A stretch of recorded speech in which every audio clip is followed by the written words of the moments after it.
आपके बीच में पहुंच रहे हैं। लिहाजा उमर साहब जिंदाबाद, अब्दुल गनी मलिक साहब जिंदाबाद, इंजीनियर खुर्शीद साहब। आखिरकार दोबारा जम्मू कश्मीर में असेंबली इंतखाबात जो हैं वो शुरू हो चुके हैं। 10 साल पहले जब इसी तरह यहाँ इलेक्शन चल रहे थे, उस वक्त मलिक साहब हमारे उम्मीदवार थे। जम्मू कश्मीर के हालात कुछ और ही थे। बेशक उस वक्त नेशनल कॉन्फ्रेंस को लेके लोगों में एक नाराजगी सी थी, लेकिन जम्मू कश्मीर के अगर हम हालात देखें तो ये 10 साल हमें बहुत भारी पड़े। 10 साल पहले जब हम आपसे असेंबली के वोट मांग रहे थे, उस वक्त हमारी अपनी रियासत थी। रियासत का इस मुल्क में खसूसी दर्जा था। लद्दाख हमारे साथ थी।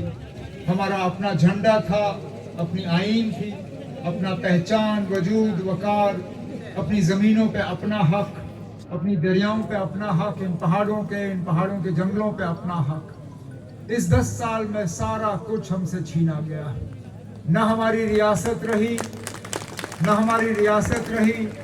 न लद्दाख हमारे साथ जुड़ा रहा, न हमारा अपना झंडा रहा, न आईन, न पहचान, न वजूद, न वकार, न ज़मीन पे हक, न पानी पे हक। लेकिन बदकिस्मती से ये सब कुछ तो हमसे लिया गया, लेकिन इसके बरक्स हमें मिला कुछ नहीं।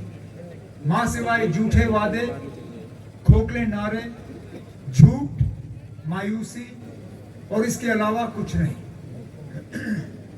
जब 370 यहां से हटा गया 5 अगस्त 2019 को, उस वक्त बीजेपी और मरकजी सरकार से बड़े बड़े वादे हुए। लोगों से ये कहा गया था कि आपकी तरक्की में अगर कोई रुकावट है तो वो 370 है, आपके बच्चों के रोजगार में अगर रुकावट है तो 370 है, यहाँ फैक्ट्री आने में अगर रुकावट है तो 370 है, यहाँ बड़े बड़े पावर प्रोजेक्ट बनते नहीं बने क्योंकि 370 है, यहाँ पे सारा कुछ जो है बदल जाता, 370 ने रोका। 370 हटने के बाद ये अब 6ठा साल चल रहा है। मैं मजबूर होता हूँ पूछने पे कि ठीक है ना, अब आपने ले लिया, लेकिन लेने के बाद यहाँ के लोगों को क्या मिला? क्या कोई नया कारखाना गुलाबगढ़ के इस असेंबली हल्के में बना? क्या कोई नई फैक्ट्री आई? क्या कोई नया प्रोजेक्ट बना? क्या यहाँ पे बच्चों के रोजगार का कोई इंतजाम हुआ? क्या बच्चों की तालीम में बेहतरी आई? हर लिहाज से अगर आप देखें तो हम पीछे गए, हर लिहाज से हम पिस गए। ये वो दूर दराज इलाके हैं जहाँ नेशनल कॉन्फ्रेंस की हुकूमत में हम मौके पे इसी तरह हेलीकॉप्टर उतार के डीजी साहब को भेजा करते थे, और वहाँ पे डीजी बढ़ती का पुलिस में सिलसिला रहता था, वहाँ कैंप लगती थी, बच्चों का लाइन लगता था। अगर छाती बराबर, कद बराबर, तो डीजी साहब मौके पे वहाँ दस्तखत करके बच्चों को पुलिस में दाखिल करते थे। आज 10 साल हो गए, हमने कहीं पे डीजी बढ़ती नहीं देखी। हमने यहाँ पे सरकारी मुलाजमत नौजवानों को मिलते हुए नहीं देखा। हमने नेशनल कॉन्फ्रेंस ने अपने मंशूर में वादा किया है कि अगर आपके वोटों और आपकी दुआओं के नतीजे में 8 अक्टूबर के बाद हमारी हुकूमत बनी तो चंद दिनों के अंदर हम कम से कम 1 लाख नौजवानों को सरकारी मुलाजमत लगाना शुरू करेंगे। यहाँ पर आए हुए मेरे बुजुर्गों, भाइयों, बहनों, सबको मेरी तरफ से अस्सलाम वालेकुम, आदाब। मैं आप सबका अपनी पार्टी की तरफ से, उमर साहब की तरफ से शुक्रिया अदा करता हूँ कि आप इतनी बड़ी तादाद में सुबह से यहाँ बैठे हुए हैं। हमें आने में देरी हो, शुक्रगुजार हैं, और मुझे यकीन है कि 25 सितंबर को भी आपका जज्बा ऐसा ही होगा। आप का सबसे पसमानदा इलाका है और इस इलाके में न अच्छी सड़कें हैं, यहाँ कम से कम 2 दर्जन अस्पताल हैं जिनमें शायद कोई भी डॉक्टर नहीं है, कोई नाइट सर्विस नहीं है डॉक्टरों की,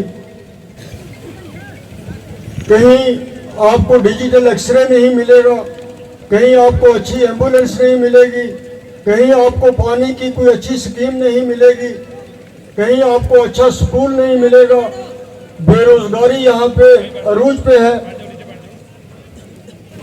तो आपने ये आज फैसला करना है कि आप इन्हीं मुश्किलात में रहेंगे, इन्हीं मुसीबतों में रहेंगे, या आप इन मुसीबतों से निजात हासिल करना चाहते हैं।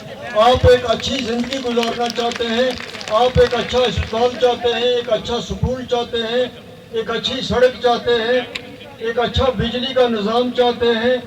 आप बेरोज़गार हैं, यहाँ पे रोज़गार के ज़रिए नहीं है। हमने जब हमारी हुकूमत थी तो रहबर तालीम की स्कीम लाई, और आपके गांव का जो भी पढ़ा लिखा लड़का था, चाहे वो मैट्रिक था या 12वीं पास था, उसको हमने उसी स्कूल में अपॉइंट किया। यहाँ पर पुलिस, वो नेशनल कॉन्फ्रेंस के दौर में हुए, उमर साहब ने यहाँ पे आपको ब्लॉक दिए, एसडीएम का दफ्तर दिया, तहसील दिए, रिक्रूटमेंट करवाई। लेकिन अफसोस की बात है कि जिस तरह डिलिमिटेशन करके पूरे जम्मू कश्मीर को तबाह किया गया, रजौरी को पुंछ के साथ लगाया गया, पुलवामा को श्रीनगर के साथ लगाया गया, आपकी एक कॉन्स्टिट्यूंसी तो तोड़ ही दी, खत्म कर दी, और दूसरी कॉन्स्टिट्यूंसी को एसटी करार दे दिया। जो यहाँ फैसला जो भी डिलिमिटेशन कमीशन ने लिया वो आप लोगों को सुनने के बगैर किया। जहाँ भी किया वहाँ अपने मनपसंद तरीके से किया। उन्होंने लोगों के जज्बातों को नहीं देखा, वो मौके पे नहीं आए, उन्होंने आके यहाँ पे नहीं पूछा कि हमें ये करना चाहिए, ये ना करना चाहिए। ये भी एक ज़बरदस्ती का फैसला आप पे ठोंसा गया। अपना वोट जो है वो नेशनल कॉन्फ्रेंस को देना है। इस वक्त नेशनल कॉन्फ्रेंस, पूरे जम्मू कश्मीर में नेशनल कॉन्फ्रेंस की हवा चल रही है। आपने यहाँ पे कुलगाम से इस सड़क का जिक्र किया। इंशाअल्लाह ताला हमारी हुकूमत बनेगी तो ये सड़क भी बनेगी, ज़रूर बनेगी, और उमर साहब इस सड़क को बनाएंगे। आपका राब्ता कश्मीर से होगा, और आपके जो दूसरे काम हैं, हमारी कोशिश होगी कि हम इन इलाकों में दोबारा रहबर सेहत, रहबर तालीम की स्कीमें शुरू करें, आपकी बेरोज़गारी के लिए कुछ ना कुछ करें।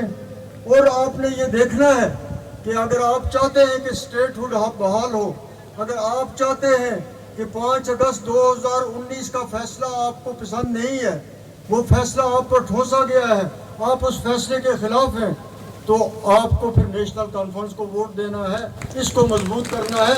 तब आप अपना गुस्से का इजहार कर सकते हैं और बीजेपी को दिखा सकते हैं, सारी दुनिया को दिखा सकते हैं कि हम उस फैसले के खिलाफ, हम उस फैसले के हक में नहीं है। बच्चों को, पढ़े हुए बच्चों को कोई भी रोजगार नहीं मिला आज तक, कोई रोजगार, या हजारों की तादाद में बच्चे जो हैं वो बेरोजगार हैं। हम उमर साहब के मशकूर हैं कि उन्होंने एक बेहतरीन मंशूर पेश किया है जो आवाम के सामने रखा है। उस मंशूर के लिए हम आपके बेहद मशकूर हैं, जिसमें सारे हमारे मसाइल का हल जो है वो नेशनल कॉन्फ्रेंस ने तजवीज़ किया है। मैं ईद का निशाना बनाया कि आपके काम अब कौन करेगा। यहाँ पे आपने भाजपा को वोट नहीं दिया, अल्लाह का करना ऐसा है। हम मशहूर हैं, हम शुक्रगुजार हैं हजरत मियाँ साहब के कि जिन्होंने पार्लियामेंट में हम जो यहाँ हमारी आवाम है गुलाबगढ़ की, आपने इनकी बात रखी, और हम उम्मीद रखते हैं कि इंशाअल्लाह रहमान जो मियाँ साहब ने पार्लियामेंट में आवाज बुलंद की है माहौल की आवाम के लिए, और हम यही उम्मीद रखेंगे इंशाअल्लाह रहमान उमर साहब आप चीफ मिनिस्टर बनेंगे इंशाअल्लाह। 8 तारीख को नेशनल कॉन्फ्रेंस का दिन है, गुलाबगढ़ की आवाम का दिन है। बहुत बहुत शुक्रिया आपका। तमाम लोगों से तज़किरा किया, उसके लिए हम उनका शुक्रिया अदा करते हैं, और हमें पूरा भरोसा है कि मियाँ साहब जो है वो इस सड़क की तामीर में इस इलाके के इंशाल्लाह मदद फरमाएं।